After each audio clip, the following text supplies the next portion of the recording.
안녕하세요. 일관방 잔소리쟁이 안영미 원장. 수다쟁이 최미영 원장입니다. 자, 오늘 이 시간에는 기체증의 원인에 대해서 정확하게 한번 말씀드리려고 합니다. 네. 저희가 이제 계속 기체증 시리즈를 해서 나가지 그렇죠. 않습니까? 오늘이 세 번째 날입니다. 사실 기체증 하면 아이뿐만 아니라 어른들의 건강 문제 없습니다. 네. 왜 내가 먹거리를 조심해야 되는지 또 생활 습관을 더 조심해야 되는지 이유를 말씀드리는 거거든요. 그렇죠. 그 이유와 원인을 알면 그래도 조금 해결을 하기가 쉽지 않을까 싶어서 오늘은 마련한 자리입니다. 그래서 일단은 순환 문제, 특히 노폐물이 축적돼서 생기는 모든 증상과 질병은 결국 기체증을 유발시키게 돼서 거기서부터 병이 시작된다. 아무래도 이제 고인물이 이제 썩게 되면 거기에 있어서 문제가 생기지 않습니까? 그처럼 예전에 한방 쪽에서도 통적 불통, 불통적 통이 됐습니다. 네. 그래서 소통이 잘 되면, 순환이 잘 되게 되면 크게 문제가 없는데 뭐가 불통이 되게 되면 그걸 모든 통증을 만든다 보거든요. 그래서 저희가 이제 이런 순환의 개통을 정말 중요하게 생각을 하고 있습니다. 그렇죠. 키가 원래는 순환작용이 잘 돼야지 아무 문제가 없는데 한쪽으로 정체되면 기체증 유발, 질병 유발 그게 이제 크게 되는 거죠. 예. 그래서 이제 기체증의 원인은 한 가지로 딱 말씀드리면 뭐냐? 노폐물의 축적이라고 볼 수 있습니다. 아, 그게 노폐물이 축적이 되면 그렇죠. 기가 순환되다가 딱 정체가 되는 거죠. 그렇죠. 네. 그래서 체내의 신진대사의 결과로 몸 안에 생긴 불필요한 찌꺼기, 그러니까 먹거리 먹는다든지 마신다든지 예. 움직이고 생각하는 것도 마찬가지입니다. 그렇죠. 그런 지난 신진- 시간에 우리가 그런- 얘기했네요. 그렇죠. 기노애락, 사고의 변화. 그런 뭐 건 이런 뭐냐, 거. 스트레스 받아도 짜증이 네. 나니까 기운이 뭉쳐버리게 네, 되거든요. 네, 네. 이런 노폐물이 축적되면서 기운의 이제 정체를 이렇게 유발시키고. 되게 되는데 네네. 저희가 이제 그 중에서도 제일 중요하게 되는 것이 음식이고 네. 생활 습관이고 또 주변의 환경, 네. 요즘 공기도 많이 오염되고 이제 그런 게 이제 노폐물의 축적이다. 그래서 네. 특히 이제 그 중에서도 저희 몸을 위협하게 되는 세 가지 노폐물에 대해서 오늘 말씀드리려고 합니다. 네. 첫 번째는 뭐냐면 넘치면 노폐물이 된다고 저희가 말씀드립니다. 제일 첫 번째인데요. 30년 전에는 많이 안 먹던 시절에는 설탕을 두통약으로 쓸 정도로 에너지원으로 썼는데 지금 설탕이 과다가 돼서 저희가 과당도 못 먹게 하는 지금 우리 현실이지 않습니까? 예전에 사실 설탕이 약이었습니다. 네. 배가 아파도 설탕 한 숟갈 먹으면 당이 배도 떨어져도 설탕을 그러니까 먹고. 머리가 아파도 사실 그게 당 떨어져서 머리 아픈 경우가 네, 많거든요. 네. 그 어지럽고 그때는 먹을 게 없으니까 체내 에너지가 부족하기 때문에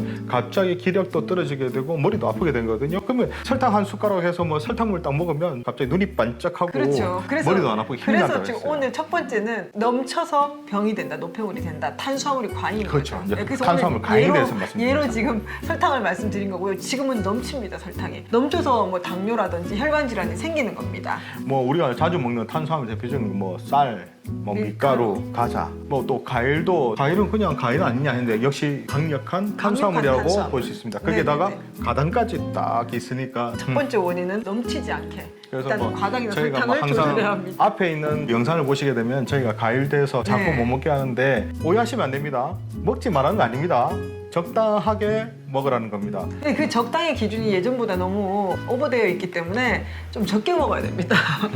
그리고 뭐 육류라든지 네. 그런 단백질도 마찬가지입니다. 너무 많이 먹고 너무 과하게 되게 되면 그게 또 문제가 생길 수도 있거든요. 그렇죠. 저희가 이제 고기, 육류 얘기하잖아요. 오리고기나 돼지고기 같은 생선회나 이런 것들은 우리가 먹어도 크게 살이 안 찌는 이유가 단백질하고 지방이 과잉이 되면 이렇게 쓰고 남은 것은 모두 체로 배출이 됩니다. 근데 이 탄수화물은 체로 배출이 안 되고 쌓이기 때문에 아까 그 그렇죠. 강력한 탄수화물이 그 원천인 하나인 과당이나 설탕을 제한하잖아요. 골고루 먹자. 네. 적당량을 먹자. 이 얘기입니다. 요즘에 아예 탄수화물 안 먹고 지방식이라든지 또 그것도 너무 고지, 과한- 고지 저탄 네네네. 그렇게 하시는데 사실 그보다는 저는 그냥 골고루 먹기를 권해드립니다. 예, 예. 그리고 두 번째를 네. 말씀드리게 되면 변성이 되면 노폐물이 된다. 네네네. 우리가 양질의 탄수화물은 먹어야 하지 않습니까? 이제 운동하시는 분들은 알겠지만 탄수화물 중에 양질의 탄수화물 고구마 먹잖아요, 그죠? 변성되지 않은 탄수화물이거든요. 그냥 고구마 쪄서 먹고 삶아서 먹고 네네네. 그런 것들은 몸 안에서 노폐물을 많이 일으키지 않습니다. 그런데 이제 변성된 탄수화물 중에 하나가 우리가 쌀밥으로 먹으면 기체증이 안 생기는데 쌀을 갈아서 떡으로 만들면 체증이 참. 생깁니다. 그래서 이게 변성된 탄수화물이라고 얘기를 드리는 그런 것들이 기체증의 원인이 되거든요. 그렇죠. 아무래도 뭐 어머니들 과자 못 먹게 하니까 애들 떡 먹으면 되냐고 말씀드리는데 곤란하다는 생각합니다. 많이 먹으시거든요. 단백질도 뭐 고기라든지 네. 그렇게 먹으면 되는데 요즘에 어머니들께서 아이가 조금 잘 안 먹으면 단백질 파우더 아, 파우더로 먹이는 게 변성된 그러니까 그런 단백질입니다. 가급적이면 덜 가공된 걸 어머니들한테 먹이를 권해드립니다. 예, 예. 그리고 이제 세 번째는 네. 인공적으로 만들어진 노폐물. 예를 들자면 감자튀김 아, 그렇죠. 좀 먹나요? 고소하죠. 튀긴 기름 시키면서 감자가 변성된 게 아닙니다. 만들어진 게 아니고요. 감자를 변형된 트랜스 지방을 포함하고 있는 기름에 튀기기 때문에 이게 만들어지는 노폐물이 생길 수밖에 없습니다. 참 맛있는데 말이죠.